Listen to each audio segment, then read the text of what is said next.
Hello. Okay, I am Maggie Love, and I'm sure you are wonderful. I thank you for joining me for the reading of this book, The Magic of Everyday Life, with Maria Szepes. And I want to wrap up chapter 5 because, it's great.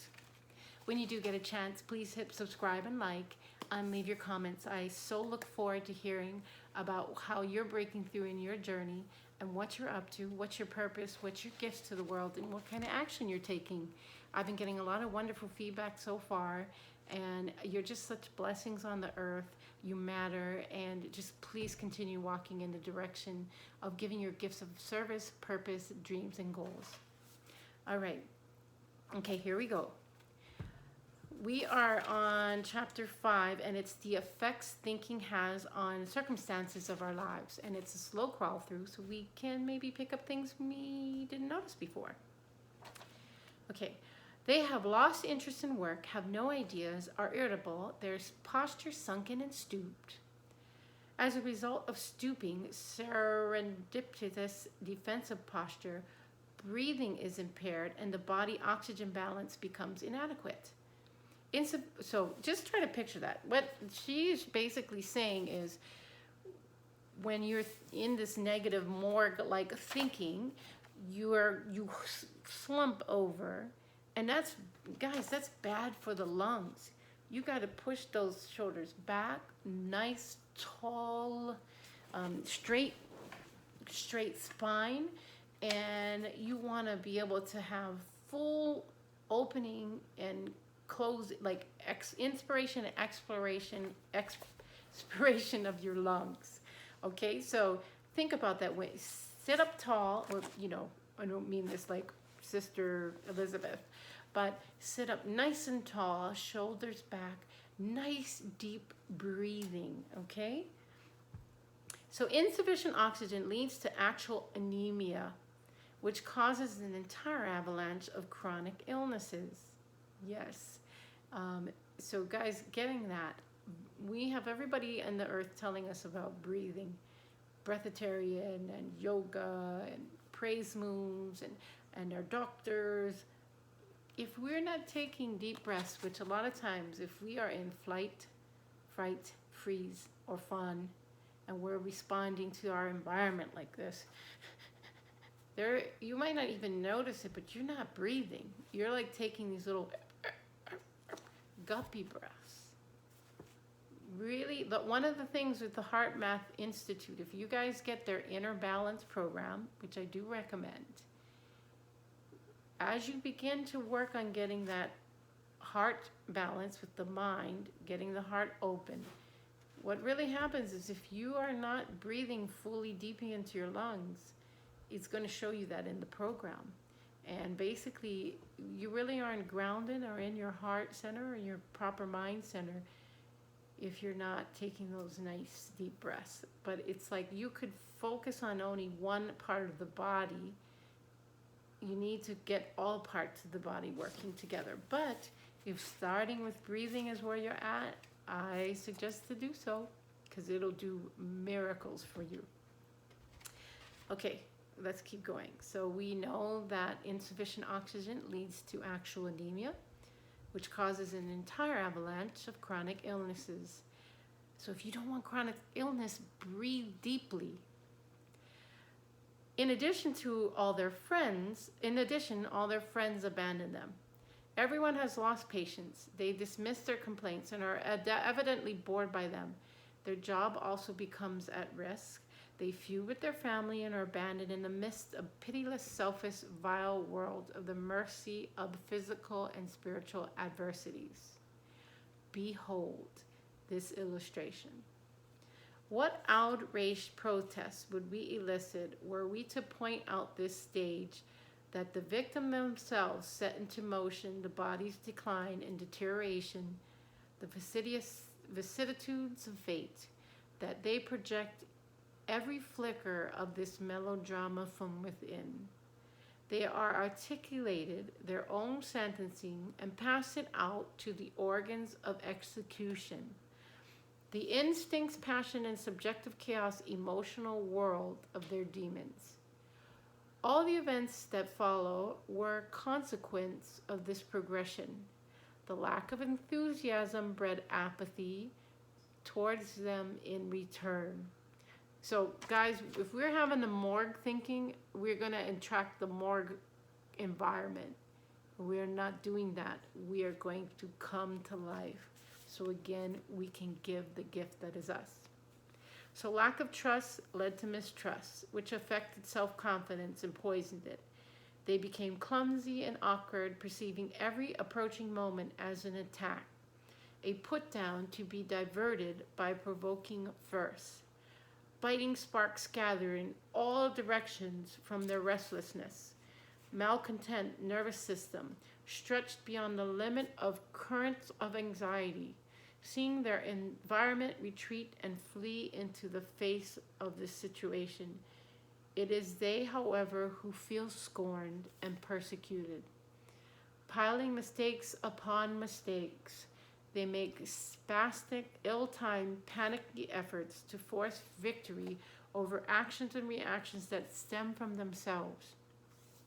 So I just want to encourage you, just keep taking a nice clean sweep of ourselves.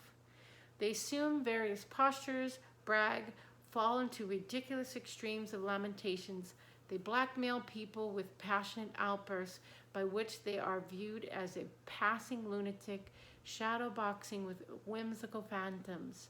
Every pitying well-wisher who trying to understand the situation are shaken in their confidence. So people can try to help someone like this, but unless that person decides they're going to help themselves,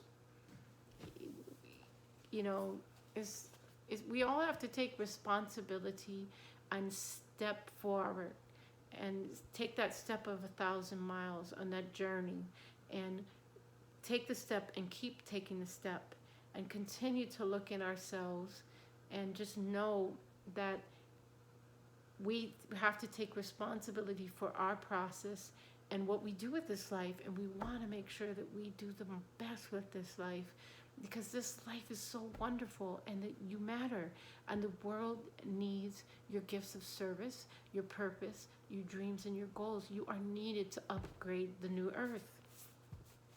So we could go on endlessly analyzing the chain reactions that originate from a single fatal mental exposition, which disperse in all directions and can pulverize a person's physical and spiritual strength.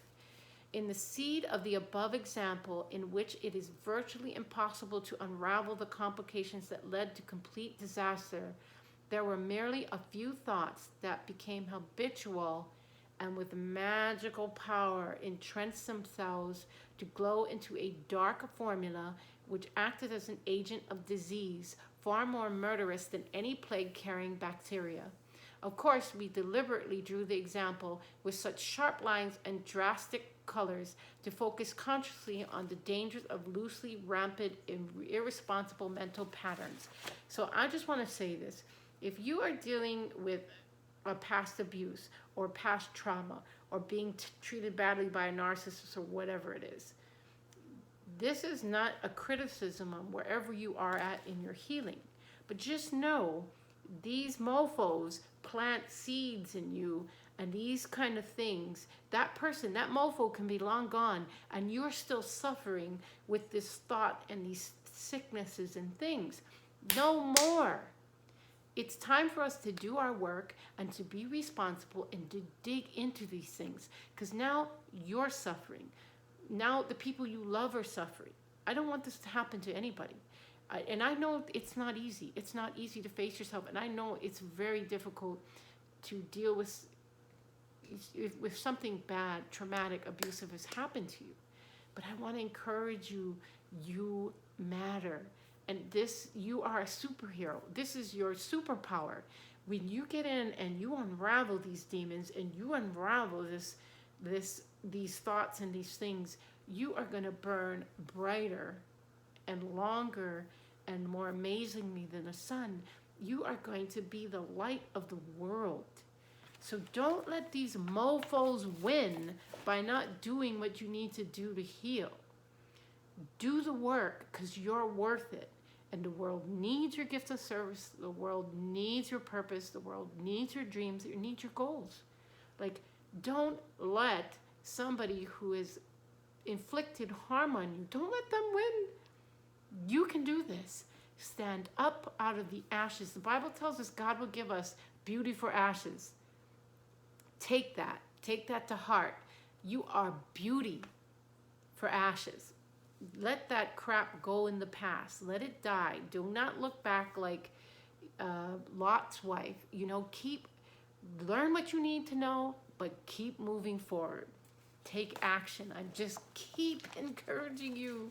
I'm so excited about all the things you're going to be doing. So wrapping up this chapter, we must ultimately understand its full magnitude, that everything that takes form is conceived in thought.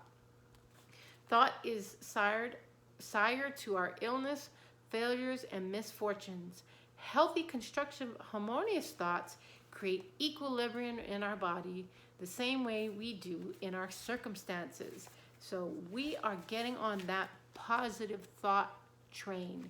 And we are not going to just let the positive thoughts be around us. We're going to let them go in and flow and then come back out of us and help other people.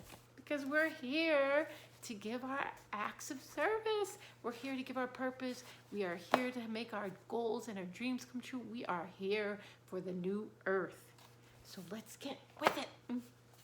So, just asking, what are some of your mental patterns or thoughts like? Just take a little inventory. Check in on yourself. You're the best thing to be checking in on, because everything that's going in on you is going to be going on outside of you. And so let's make it great. Then let me ask also, is any one of you looking to upgrade or to shed something? Let things die, leave it in the morgue and move into life. And are you being the lead role in your life? Okay. Guys, so I encourage you to continue to look around where the magic of everyday life is all around you. And I want to continue to encourage you to keep taking steps in your journey towards your gifts of service, your purpose, your dreams, your goals. You matter, and I am just so looking forward to hearing all about you and your successes. So thank you for joining me. When you get a chance, please hit subscribe and like.